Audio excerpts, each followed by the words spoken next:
What's up? It's the big homie OD, AHAT.TV for the Jayo Felony versus C Night from the Dove Shack rap battle that's going down at the AHAT convention on October 25th at Johnny Toko's Boxing Gym, 9 West Charleston in Las Vegas. It's going down. It's going to be a classic. Let me start with Jayo Felony, who's sitting to my right. What's up with you, man? Hey, what's up with it, bro? You know what I mean? Just chilling, man. What's going on? Okay, no doubt. So, tell me about your background with battling. Like, what experience do you have with battling? I mean, basically that's just how I got in the game. Like when I was a kid, you know what I mean? I used to battle a lot when I was coming up, you know what I'm saying? So, it just stuck with me. I just put the gangster twist on, you know what I mean? Knowing how to put them words together real good, you know what I'm saying? So that's what I do, man. You know what I mean? I've been doing that for a long time, so it's gonna be fun, man. C Night, my nigga, you know what I mean? So it ain't, Right. We go way back. We've been on tours together, been on the same label, you know what I mean? Def Jam, And, it's gonna be fun, man. We're gonna make it fun, have a good time, and turn it up, you know what I mean? Right, no doubt. So let me go to C Night and ask him the same question. What experiences do you have with battle rapping? Shit, like Jayo said, we've been doing it as a small tot, you know what I'm saying? And my area, we did a lot of freestyling and shit, and that's actually how I got signed. I mean, I already knew Warren G and shit, but he actually started fucking with me after he seen me tear down a few cats, you know what I'm saying? So, that's what it is, And like he said, out of fun, hip-hop, it's all love, it's entertainment. And Jayo, my guy, day one. We've been around the planet a little bit there together. And it's all good, you know what I'm saying? Right, no doubt. Okay, there's a lot of industry artists that are getting into battles nowadays. Like, what did you think about that battle that we watched yesterday when Cannabis brought out that notebook in the battle? What did you think about that? I mean, I got, respect for Cannabis. You know what I mean? He been around for a while. It just seemed like on that day he just brought a knife to a gunfight. And that's what you can't do. You know what I'm saying? You got to be prepared. I never seen nobody pull out no notebook on no battle. You know what I'm saying? And he was trying to plead with the crowd to let him finish rapping whatever was on paper. But it was like, and then he told the other dude he won already. I didn't understand. Right. It seemed like he already knew he was going to lose if you already had your book. You know what I'm saying? I understand. He brought it like he knew he was going to have to. Yeah, it seemed like he already knew. He told the dude he won and then pulled out a rap book. But I don't know. That I guess that's how he do his thing, man. But can't be playing. Okay, C Night, what do you think about that? You probably didn't see the battle, but there was a battle that Cannabis did maybe about a year ago, and he was battling a battle rapper. And in the last round, he pulled out a notebook and started reading his raps from the notebook. What do you think about that? Well, that's not a good thing. Definitely not a good thing. Because, it's all about freestyling. It's all about, time of the moment shit and, what you feeling at that moment. And that's a sure loss if you brought out your rap book and shit. Because I don't even got one. Okay, no doubt. All right, there's another battle coming up with some industry artists. It's Keith Murray versus Fredro Starr from Onyx. What are your predictions for that battle, Jayo Felony? Damn, that's crazy. I don't know, man. Shout out to Fredro. That's my partner from Onyx. You know what I'm saying? We use label mates through Jam Master Jay, rest in peace. You know what I mean? And Keith Murray's been my boy from day one, rolling with Redman and them. You know what I'm saying? So I know he gonna bring his hard hat. You know what I'm saying? So it's gonna be a cool one, but I don't know. I think Keith Murray might pull that one off. I don't know. We're going to see. Okay, no doubt. Same question to you, C Night. Who do you think will win in the rap battle, Keith Murray versus Fredro Starr from Onyx? I'm going to roll with Keith Murray. I just think Keith Murray is more of a lyricist. You know what I'm saying? More than Fredro Starr from Onyx. He's more of a grimy type of rapper, yell. Scream, you know what I'm saying, type of cat. And Keith Murray is more of a technical rapper, I would call him, you know what I'm saying? So, yeah, I would roll with Keith Murray on that. Okay, no doubt. I feel you on that. All right, there's another battle coming up with Cassidy. He's battling a battle rapper we watched yesterday, that Disaster. What's your prediction for the Cassidy versus Disaster battle? I don't know, man. I look at it like Disaster's tight. You know what I'm saying? He put a lot of fast. He rapped fast, but you know, even with the cannabis battle, when he battled, it was like if Cannabis would have stuck to his guns, he could have won because he was giving him some shit. You know what I mean? But he just played himself at the end. But he was giving him some bars, and he wasn't even rapping all fast. But it was what he was saying that was coming across. So it ain't about how fast you rap. It's really about what you're saying. But so, and on that note, Cassidy ain't no real fast rapper like that. But he gonna hit him with them punchlines and gonna hurt his feelings. You know what I'm saying? So I think Cassidy gonna take that. Okay, no doubt. What do you think about Cassidy battling? He's gonna battle a battle rapper, and I think it's gonna be in December in L.A. What do you think about that? That's cool. I don't know the other cat that he's battling though, but yeah, that's cool though. Cassidy, he's straight. I mean, as far as I've heard some of his music and shit, he's straight. Okay, let's go back to the Keith Murray and Fredro Starr battle real quick. The winner of that battle, would you be willing to battle them, Jayo? Man, I'm willing to do whatever on that level. You know what I'm saying? I'm not. I mean, I'll be ready for anybody to step across that line, no matter where you from. So I don't think none of them niggas can fuck with me. I'm gonna be honest. You know what I'm saying? I'm gonna show you what it is. Okay. That's what I've been doing all my life. You know what I mean? So. Right, no doubt. Would you battle the winner of the Keith Murray and Fredro Starr battle, C-Night? Yeah, I mean, I'd be open to it. You know what I'm saying? I'd be open to it, and because this is what I does too.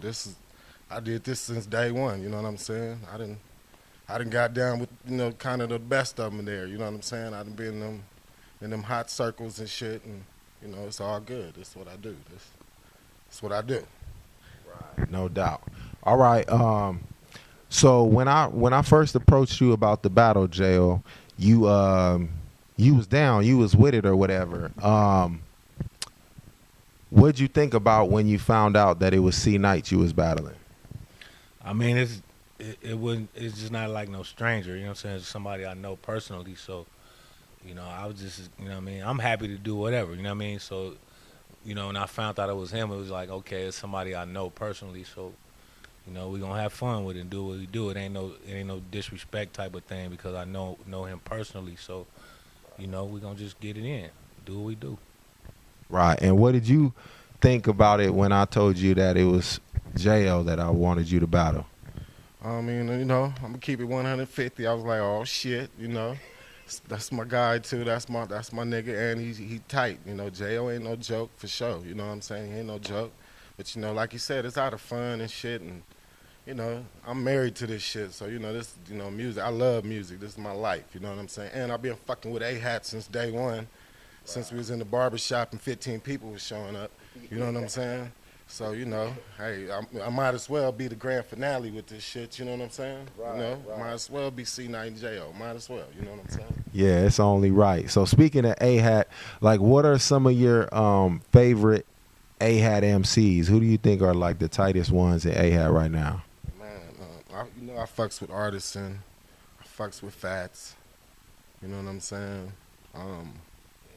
Yeah. Fats, I'm going to give it to Fats, though. Fats my guy, though. You know what I'm saying? Right now, I mean, he like the guy that came in with the realest shit and came with the bars and, didn't switch up, because he red ragging, so he still didn't switch up. He still, gave his gangster element on it and shit. And, I could appreciate that because, I'm Crippin' and, it's a gangbang thing. And I could appreciate how he came to it with it. You know what I'm saying? So I fucks with Fats on that. With the AHAT shot for sure. Okay, no doubt, no doubt. All right, Jayo, why don't you tell me, like, take us back in the day. How did you get your first record deal? Like, how'd you get put on? Shit. Like I said, shout out to Jam Master Jay, rest in peace. You know what I'm saying? That's how I got on. You know what I mean? Rolling with the Kings.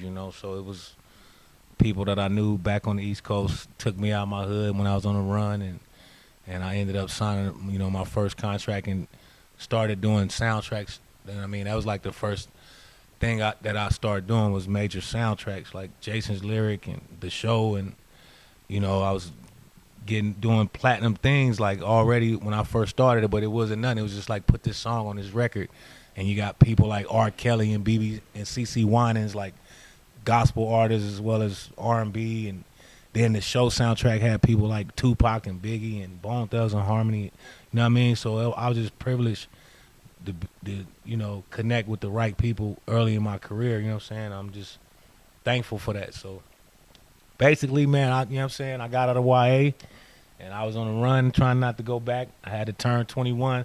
Once I turned 21 on the street, then they couldn't lock me up no more. So I just went to the East Coast and hid out and made music, you know what I'm saying, until I turned a certain age to where I didn't have to worry about the law.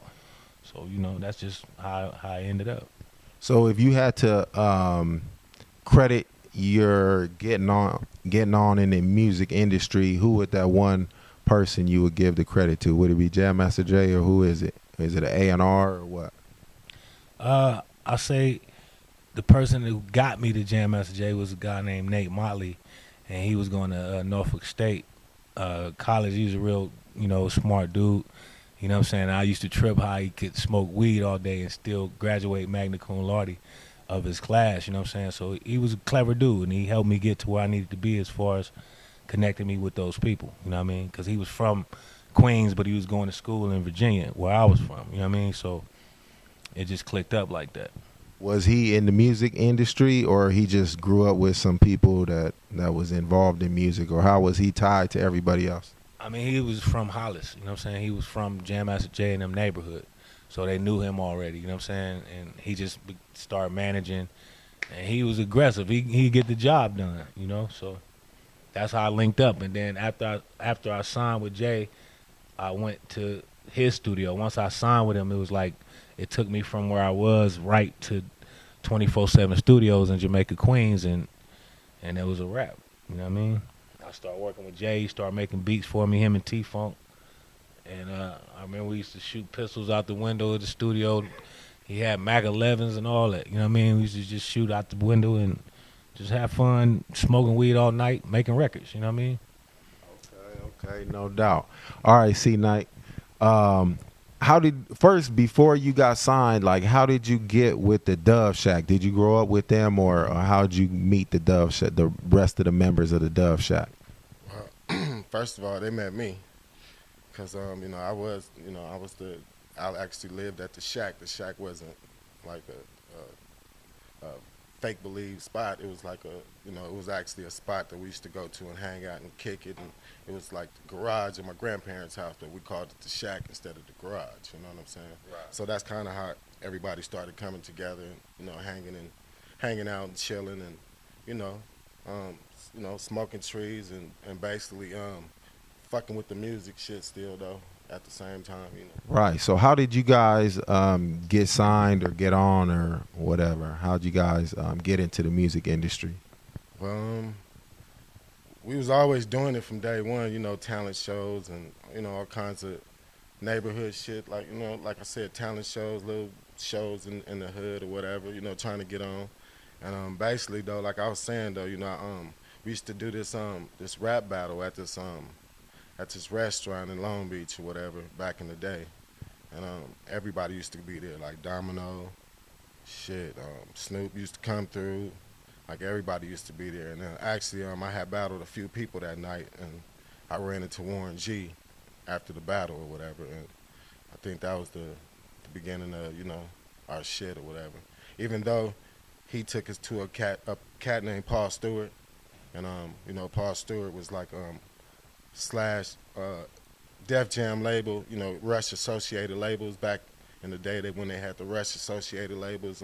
Paul Stewart was like one of the runner of PMP, and actually they had like us, YNV, Coolio, Montel Jordan, and Def Jam. Once they found out he had some good talent over there, they kind of just took everybody away from him. Def Jam did, so.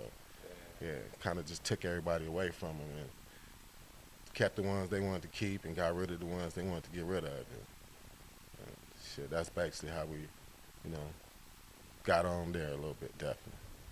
Right. Okay, let's Jayo, like you had a major hit Was your record deal, was it cool? Like, did you reap the benefits of it? Because a lot of artists in that time frame didn't really have good deals, and you know, a lot of the labels was doing some shady business. Do you feel your deal was constructed fairly? I feel at the beginning it wasn't, you know what I mean? But I can honestly say that Def Jam did step up, you know what I mean, and sign me directly to them after my first go around with Jay. They did try to make it fair as far as signing me directly to them to where I didn't have to deal with nobody but, you know, the president, you know what I'm saying, and Leo Cohen, you know what I mean? That's the only person I had to deal with. So they tried to make it fair because even with, as far as Jam Master Jay, they actually evicted him out of the office, you know what I'm saying, and they kept me around, you know what I mean? So it was just a point of me not having a proper, you know, representation so I can remain to be the artist and have somebody like a Irv Gotti or somebody to fight my battles. You feel me? I didn't have that, so I was the Irv Gotti and the Ja Rule at the same time. You know what I mean? So I feel like it really wasn't nobody's fault as far as that but my own for not having the proper people in place. But like I said, I was a kid and I came from being on the run to signing with a major company, so I really didn't give a fuck about how the paperwork was. All I cared about was getting on, and that was my opportunity. You know what I mean? So, I mean, I still actually, I had a fucking 10 album deal with Def Jam. They wouldn't gonna never let me go. I had to beg to leave the company. You feel me?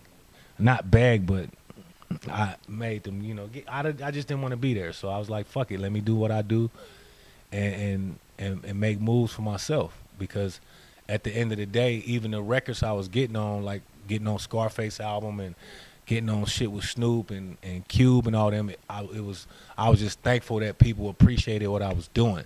You know what I'm saying? As far as the talent aspect of it. And that's what really kept me going. You know what I'm saying? There's people loving how I rap and what I did. You know what I mean? Right. What made you, you just said that you had to fight to get off of the label. You had a 10 album deal.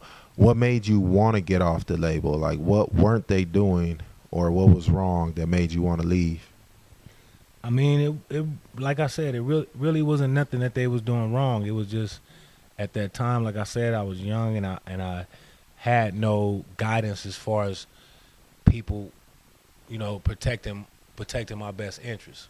You feel me? So it was just like, okay, when I see other people's, you know, marketing strategy, and I'm like, wow, they ain't doing half of this shit for me. You feel me? It's like, it was just like, you know, they cater to who they want to cater to. So I just was like, fuck it. I'd rather just be on my own, you know what I'm saying, and do me, put out my records and feed the fans that love me and do what I do, you know what I'm saying, and all the politics of the shit go out the window and just make good music and feed who I'm gonna feed, you know what I mean? Right, no doubt. All right, C-Night, with you in the Dove Shack, first, how many members and who are the members of the Dove Shack besides you? It's 3 members, Bo Rocket, 2 Scoop, and myself. Okay, so when you guys had a deal, you were signed as a group.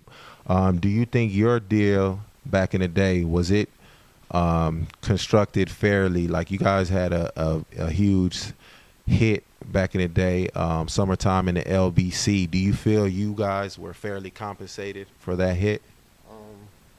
I'm going to say kind of the same position Jayo was in. Like, you know, when it first started off, no, we didn't have, you know, not by far, you know what I'm saying? Because it's like we didn't, that representation that Jayo talking about, like, we didn't have either, you know what I'm saying? We didn't have that. And us just being, I mean, straight up, just gang members coming from the streets to some, you know, music industry shit we already knew about. I mean, we already liked it to do the music. The music part was easy, you know what I'm saying? But all that, the business shit behind it, like, you know, we didn't know nothing about that shit. Like, it was definitely a living, learning class. At the same time, you have to learn that shit to get shit right. But at the same time, you're going through it. So then, like, we had, like, other people to learn from. Because everybody that got on before us, like Snoop and Warren and everybody that got on before us, they still didn't have it yet either. You know what I'm saying? They didn't have it down packed yet either. You know what I'm saying? They were still kind of living and learning it too. So coming from that circle, you know, we just didn't really have a representation. But you know, as we grew up in the business and you know, went through everything that we went through, at the end of the day, yeah, they made it fair because you know you really didn't have a choice but to make it fair. You know what I'm saying? Once I'm a grown man and I knew I was supposed to have a couple of more zeros on my check, I want that. So that's basically what it was. You know what I'm saying? So they did get fair with us. You know, they really didn't have a choice. They did get fair with us. And actually, you know, Def Jam didn't they didn't actually want to let us go out of the whole little G-Funk camp. They kind of wanted to keep us. You know what I'm saying? But we was just going through problems with, you know, one of the members in the group. Not as far as us amongst ourselves, just street shit that he was going through before we got on, that which caused him to be fighting 3 strikes, you know what I'm saying? You know, when we signed, he was fighting 3 strikes. So that kind of was fucking us up as far as our future, you know, with Def Jam or whatnot. So, but, you know, he did his little 8-year bid. He came home and, you know, we on, you know. So we like I said, we finally got it right. Once you live and learn this shit and go through it and you know what to do and who to talk to and you know what I'm saying, what attorney to fuck with, what business manager to fuck with, things like that. Once you get all them good things going, you know, you can actually focus on getting good music out there and you know, that's what's up. Right, no doubt, no doubt. Okay, so now let's get back to this battle at hand. So you're battling C-Night October 25th at the AHAT convention. Have you talked to any of your like friends or associates? Has anybody told you shouldn't be battling because you're past that? Have you heard any negativity, or has it all been positive? Like, yeah, that's dope. You battling, you know, that's what you started doing. Or what's been the response from your people if you've talked to them about it? I know it's early. We haven't even really put it out there yet, but what's the scoop? I mean, it's just something to look forward to. You know what I mean? It's just another situation that I think is gonna be fun. I think it's gonna give people gonna want to come out and see it. You know what I'm saying? I just, you know, I'm just gonna have fun with it. Like, you know, some people, you know what I'm saying, they don't, like I was explaining, like you were saying, there's a lot of artists that's known that got names for themselves that's getting into this type of shit. You know what I mean? Because it gives people something to look forward to as far as in hip hop. And that's what I was telling you. Like, you know, hats off to y'all for even putting these battles together. And letting the people come and judge, you know what I'm saying, and have fun, and you know, because we gonna turn it up, you know what I mean? So, you know, I mean, I know what I'm capable of, and I just want to spread love and have fun, and you know, show them what I do best. You know what I mean? Right, no doubt, no doubt. What about you, C-Night? Has anybody that you've talked to about the battle, has everybody been supportive, or they like, oh, you shouldn't be battling, you already passed that, or what's been the response from your people? And you already told me some stuff, so I know. I was gonna say that, yeah. I only really talked to my boy Bo-Rock about it or whatnot, and he was like, you know, I mean, he was just like, you know, we on some, you know, West Coast togetherness, and you know what I'm on, and I was explaining to him though, it's all out of fun, it's just entertainment. You know what I'm saying? It's nothing. It's not really nothing that's gonna build it up or tear anything down. Especially by me and Jayo being friends and shit. Like if we wasn't friends and I was just battling somebody I didn't like or something, it's kind of different. You know what I'm saying? Right. But this, like he said, it's nothing but respect and love. And I know my guy ain't no washover, so you know what I'm saying. I know he ain't. You know, I ain't just battling anybody. You know what I'm saying? So, but speaking to Bo-Rock, he just came at me like that on some West Coast unity type thing that I shouldn't be, you know, maybe I shouldn't be dibbing in that. But he already know though that I was like the battler from the group. I was the nigga that's always talking shit, always, you know, jumping into that circle, that freestyle circle that's going on. I was always that guy. So, you know, I just told him it's just out of fun. You know what I'm saying? It's just out of fun. I'm here to bring some enjoyment and also, you know, I never battled anybody in AHAT. I've been fucking with you since day one. I ain't never battled nobody. I just been judging and co-hosting with you and, you know what I'm saying? So things like that. So, you know, it's kind of fun to jump on that side for a second. And who better with than Jayo? You know what I'm saying? Exactly. Okay. Let Las Vegas and let C-Night know what's going to pop off on the 25th of October at Johnny Togo's Boxing Gym, the AHAT convention, Jayo Felony versus C-Night. Let them know what to look forward to. I mean, it's going to be a lot of fun, you know what I'm saying? You know, a lot of wordplay and, you know, one shot kill gonna be in the building, man. You know what I'm saying? I'm just have fun and just, make it a good event. You know what I'm saying? I like interacting with people and you know, crowds like that, and you know, people really being to feel like they can touch us, and we ain't all Hollywood or whatever. You know what I'm saying? So it's just gonna be fun to see the people and people, you know, hear this wordplay. You know what I'm saying? No doubt, no doubt. All right, let everybody in Las Vegas and everybody coming from out of town what they could expect from you in your battle versus Jayo Felony. Also, let him know what you're going to do to him. Man, you know, I'm here to take a head or two, too. You know what I'm saying? I want a trophy at home, too. You know what I'm saying? So, you know, I'm here to give it to you, too. I'm here to, you know, do my thing. Like I said, this is what I do. As you'll see, you know, this is what I do. You know what I'm saying? I'm on that G-Funk shit continuously. And, hey, that's what's up. This is what I do. I do this shit right here. This I ain't just start with AHAT, believe me. You know what I'm saying? Right, no doubt. All right, one last question. Y'all know, like, a lot of your homies is like the same homies. Like, y'all circles overlap like hella. Like, y'all got a lot of the same industry homies and all that stuff. So, do you think that puts more pressure on you? Like, oh, man, I don't want to lose to the homie, and all the homies, like the East Siders, and everybody going to be clowning me every time I see them. Does it add extra pressure, or you think some of them's going to come out to the battle, or what? Yeah, I'm going to bring some folks with me, you know what I'm saying? Like I said, it's all in fun, you know what I mean? So it ain't like, shit. You know what I'm saying? It ain't like we going to kill each other or we destroying each other. It's just, it's all in fun, you know what I'm saying? It's not, I don't have no animosity against this man, so I'm just gonna have fun with what I do, and and try to impress the crowd, and do my little Mike Tyson thing. Yeah, no doubt.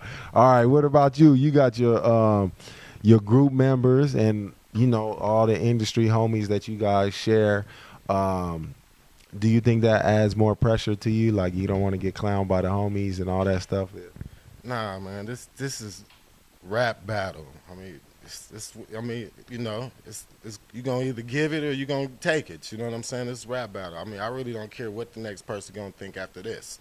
You know what I'm saying? It doesn't bother me. No extra pressure, nothing. I'm gonna go in there, and I'm going there and do my thing. You know what I'm saying? This is what I do. You know what I'm saying? As you will see, this is what I does. You know what I'm saying? For sure.